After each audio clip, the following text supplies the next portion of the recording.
In Trump's America, trade deals are falling apart, jobs are vanishing, and even major US automakers are packing their bags for China. For a while now, critics have blasted Trump's trade policies as chaotic and self-destructive. But now, we may finally understand why that is. Because Trump is currently panicking after a Republican senator just shredded his own Commerce Secretary in Congress. How's it going, everybody? Hunter Avallone here with Occupy Democrats. Welcome back to another video. Trump's trade agenda has always been an absolute mess, but now the economic consequences are no longer theoretical. They're happening right now in real life. First, let's look at how exactly Trump's trade war is backfiring hard. According to the Wall Street Journal, thanks to Donald Trump's insane tariffs, now US automakers are looking at moving their manufacturing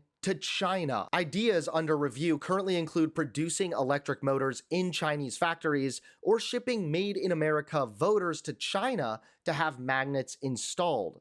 Moving production to China as a way to get around the export controls on rare earth magnets could work because the restrictions only cover magnets, not finished parts. That's right, Donald Trump's America First policy is now sending jobs to China. And it's not just manufacturing. The entire US service sector is now feeling the squeeze. US service sector contracts in May, businesses face higher prices.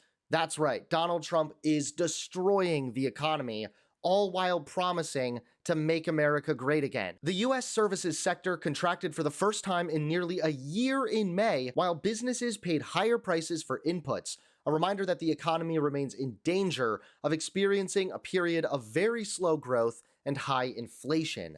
The survey from the Institute of Supply Management on Wednesday showed uncertainty was the dominant theme among businesses as they tried to navigate President Donald Trump's constantly shifting trade policy. Trump's trade chaos is no longer just bad policy that we can sit back and laugh at.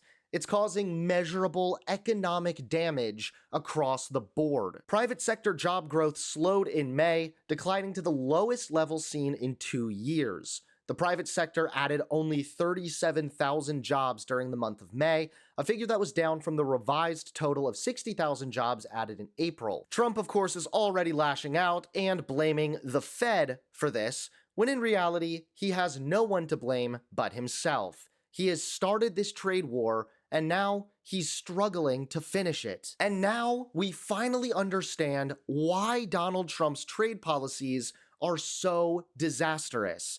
It's really quite simple. It's because Donald Trump's Commerce Secretary is a total idiot.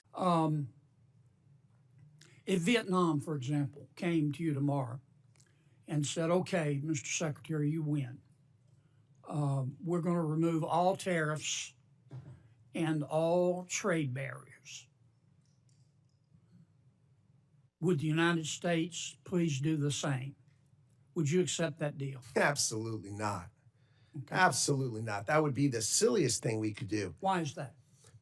Vietnam has a $125 billion exports to us and imports from us $12.5 million. And you're thinking, Vietnam exports $125 billion? I'm aware of the figures, but tell me. But where do they get it from? They buy $90 billion from China, then they mark it up and send it to us. So you They're just a pathway of China to us. You wouldn't accept that deal? No, it's a terrible deal. We're the one with money. We're the one with the store. Of course they want us to take down. What's the purpose of reciprocity then? Is reciprocity not one of your goals? Are you telling the president that we shouldn't seek reciprocity? If that's what you're telling him, why are you trying to do these trade deals? What do we want? We want to encourage Vietnam to produce products they're great at producing. But I want to get back to reciprocity. You just said you don't believe in you don't accept reciprocity as a goal. What are you negotiating in these trade deals? Why would we open our bank account and their bank account when ours is 10 times bigger? Why are you negotiating trade deals? You're trying to get other countries to lower their tariffs and trade barriers in return for us lowering ours. That's true for the things that they'll take from us. That's called reciprocity. Of course. So Are you or are you not seeking reciprocity in these trade deals? We are absolutely seeking reciprocity with respect to things that can be reciprocal. But you just But said when they're that importing if a from country, China and sending you it to just us, they're said that not. if a country came to you and offered you the ultimate reciprocity, no tariffs, no trade barriers, in return for us doing the same, you would reject that. Of course, because they buy from China and send it to us. Don't you agree with Suppose me? they said we won't buy from China. Now we're talking. Now we're Would talking. you, If it was Vietnam, would you accept that deal? we would consider it. For what things? For What would you want to products? change?